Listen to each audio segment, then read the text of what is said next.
Hey Trek Gang, what's going on in this week's episode of the Boeville in Newtown? Well, it's right over here. Stand by and we'll get into what's happening this week.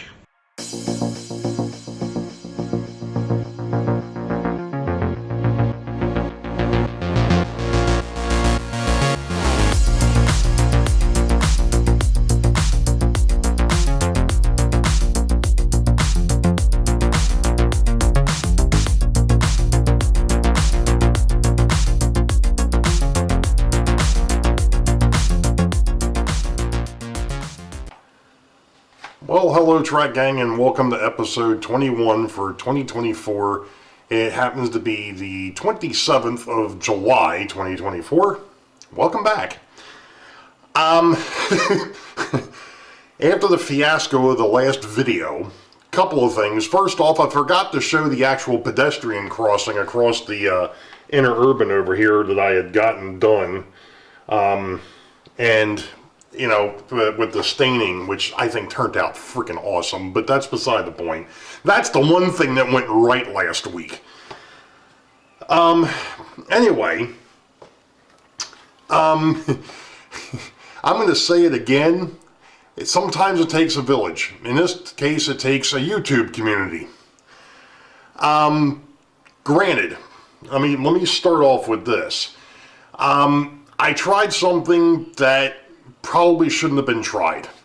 All right, I'll give it that.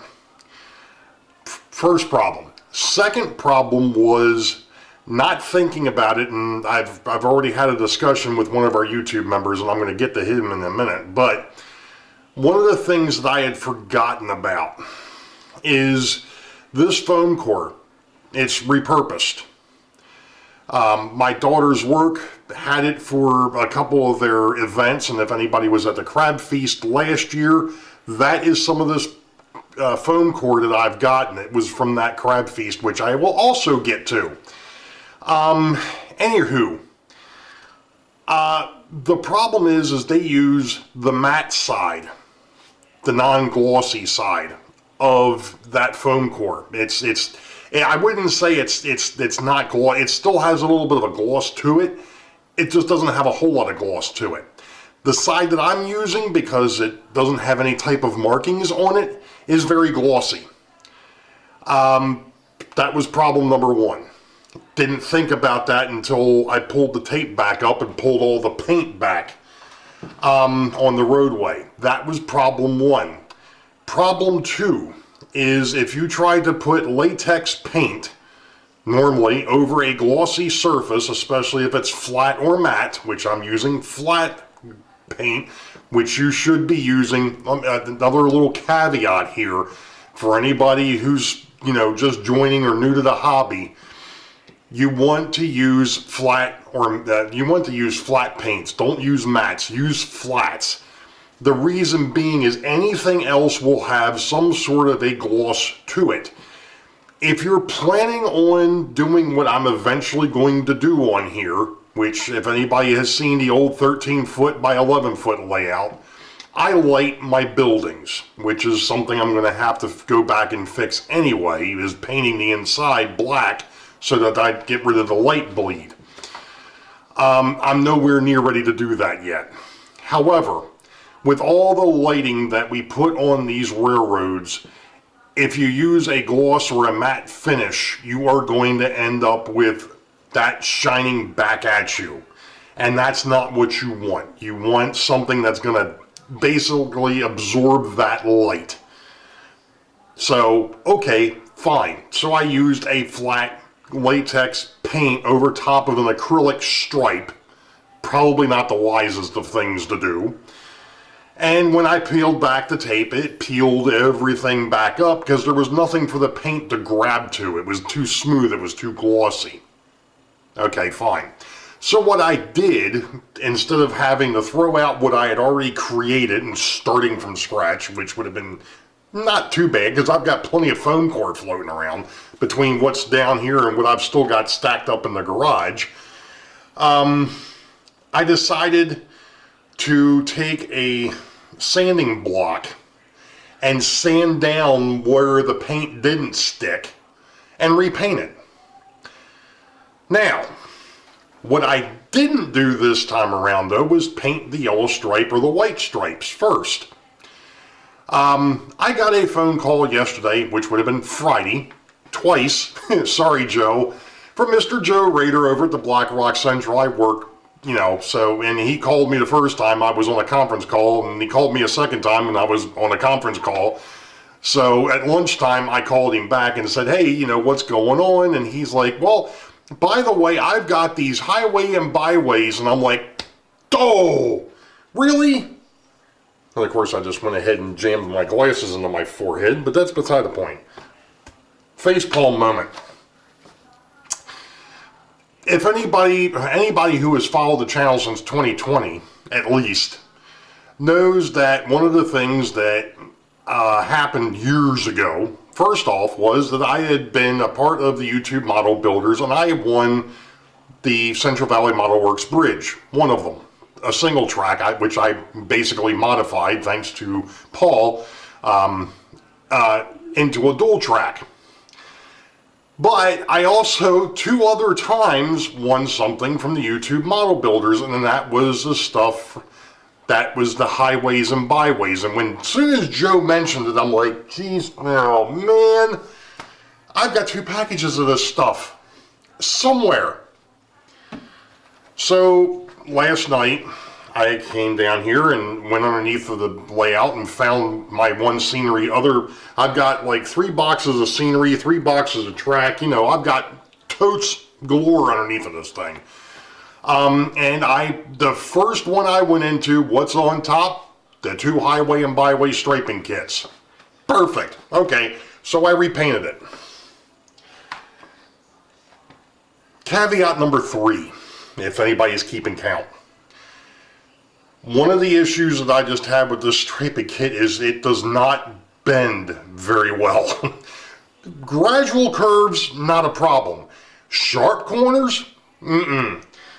I had a futz with it. I'm not 100% happy with the way I did this, but it worked out. Let me show you what I've got. First off, let's go over to the church. And I will show you, sorry, I just kicked the tripod. Let me go ahead and scan down here a bit. And we're going to do something that Ron over Classic Model Trains hates, but we're going to zoom in on this dude. Now, that is the pedestrian crossing across the interurban. That is done with toothpicks and thinned out raw umber. I think outside of the edges that I've still got to go back and do it, because after I put it on the layout, I'm like, that looks great, except for the fact that I can still see the edge of the toothpicks. Oops. So, like I said, I think that looks great. Now, let's scan over just a bit. Now, you're going to notice that there's blue tape. Now, anybody who saw what I did when I did Union Station knows that I had put the blue painter's tape where the building sits. So I could go ahead and paint green around it and then put ground cover. That's what's coming next. Now, as we scan over here, you're going to see that I still have not painted the sidewalks yet. But there is the striping kit in all its wonderful glory there. That is a crosswalk and the yellow stripe down the center. And this goes all the way down, and I was able to recreate the effect that I was looking for right before the bridges with the striping kit. Now, it looks like a drunk guy did it, but that's okay. It's close enough for government purposes, let's put it that way, which, hey, road stripers are government workers, so why not? Anywho, so the next thing is to go ahead and paint this green. The white area is green. Now, I did come across one other little idiosyncrasy with this. I'm going to zoom back out and put the camera back on me here a minute. Maybe. Since you all can see my ugly mug. Hey, there he is. When I go to do the other side, the south side of the bridge, the first thing that I am going to do is sand it down first off.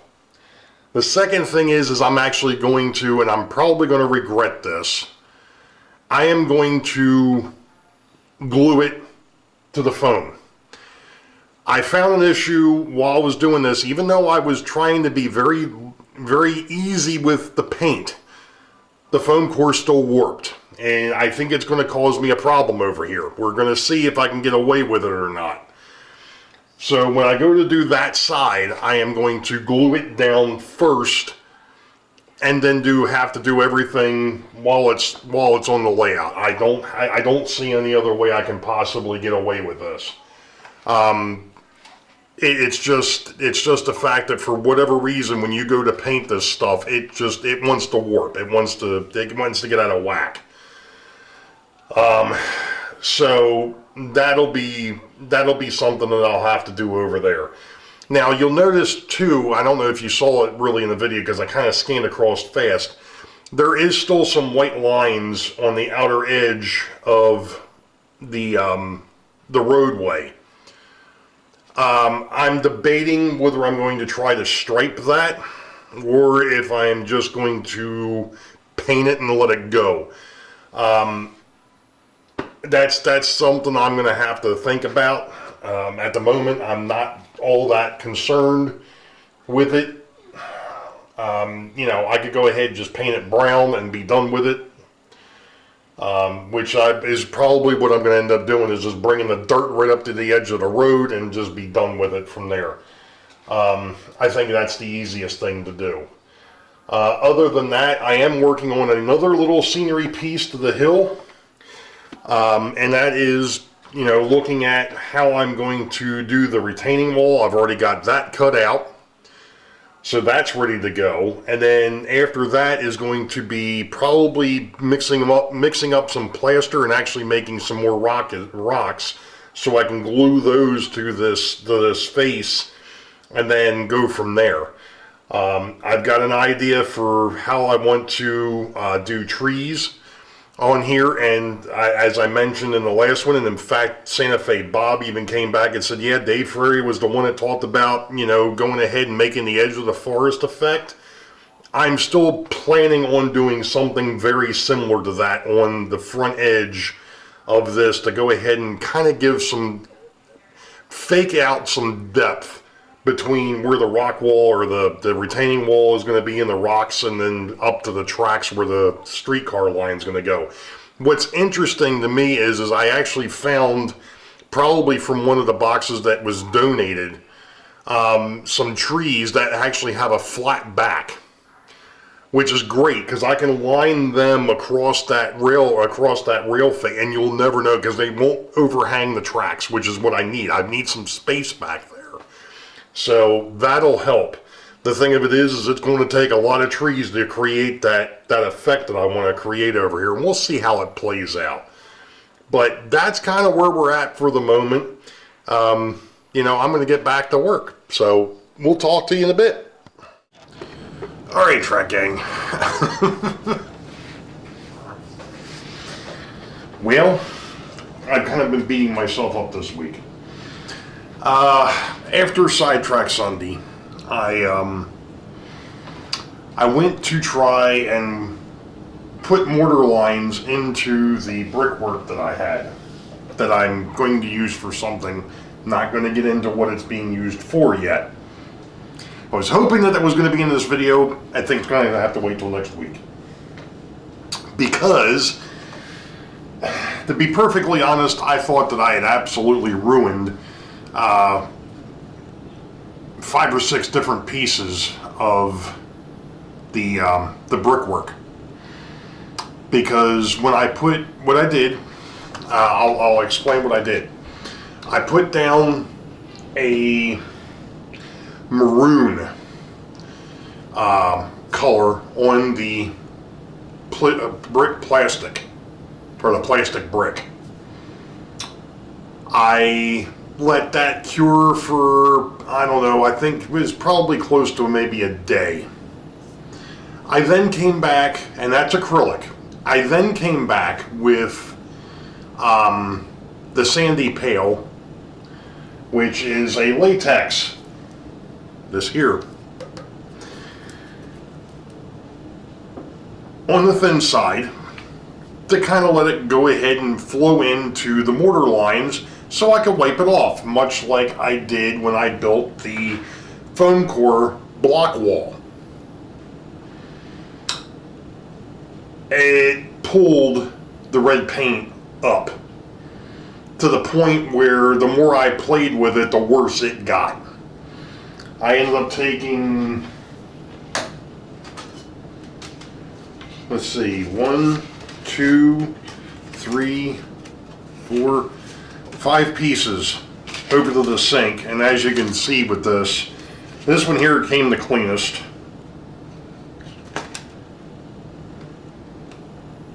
For the most part. This one here, so there's 2. And the smaller piece, which is 3, 4, and 5. Now, that is not the effect I was looking for. So I took them over to the sink with a sponge and with one of those sponges that's got the abrasive on one side, and I tried to clean the heck out of them. As you can see, I was somewhat successful. So I thought, you know what? I'm going to give it a few more hours. I'm going to give it another day or two. Let that acrylic paint harden real good before I try to go back and do this again, putting the latex over top to go ahead and get my mortar lines. Nope. This is the latest attempt. Now, what's interesting with this is the effect on here is actually pretty cool. This is actually better than the other 5 pieces that I had. And mind you, this is what it starts off like. So, that being said, the other 4 pieces or other 3 pieces that I've got over here, I'm going to do the same technique, which is basically taking a semi-stiff paintbrush. This is Wooster Pro. I'm going to use that. Spread the sandy pale on there, and then come back with one of these guys and pull the paint back off, and we'll go with it. So instead of it having a tan mortar, it's going to have a dark red mortar, and the bricks themselves will just be light red or maroon. Anyway, there was one other thing I forgot to mention on Sidetrack Sunday this past week, and that is I'm going to make a change to one of the buildings on the layout. And no, it's not the Willow Main house. It's not the warehouse that's supposed to mimic Camden Yards. It's not any of the other bigger buildings. It's actually one that's on the smaller side. And there's a reason behind this change. And it's a very minor change, but it's a change nonetheless. There's a couple of reasons for the change. First off, the person that is now going to be named after had some of the, actually I think it was his grandfather had some of the old pre-war American Flyer stuff. An S gauge or S scale. That was number 1. Number 2, it was a fellow that, if you follow my Facebook page and if you followed me on YouTube, I did make mention of the fact that this fellow passed away a couple weeks ago, and he was also the second designer of the B&N logo, which is the one that I still have up there. I can't bring myself to pull that one back down, not yet. So that he was the one that designed the second B&N logo. Then it also hit me. The man loved to cook. He also liked to partake in alcoholic beverages from time to time. So he was also in the Army. He was a paratrooper. So I figure, you know, what better way to honor JR than to give him his own spot on the layout. Now, granted, as you all know, those that have followed the channel for any length of time know that most of the stuff that's on this layout is named after somebody in the family. He was family. He came over here and helped me when right after I moved to take out some old fence posts. Him and I hung out an awful lot while we were at work. Just an all-around good guy. If you needed an uplift, he was the dude that you went to talk to. So, if anybody's familiar, I've talked about this on the Hill. There is an old American Flyer diner. It was originally called the Paradise Diner. It's not called the Paradise Diner anymore, folks. This is a temporary solution to something that will be changing permanently at some point. This is now going to be called JR's Parachute Inn. I figured that that was a excellent way to remember JR, and you know, I think he'd be getting a kick out of that, to be perfectly honest. So, with that being said, you all know the deal. Wait for the highball. Green tracks ahead. Be safe. God bless. We'll see ya.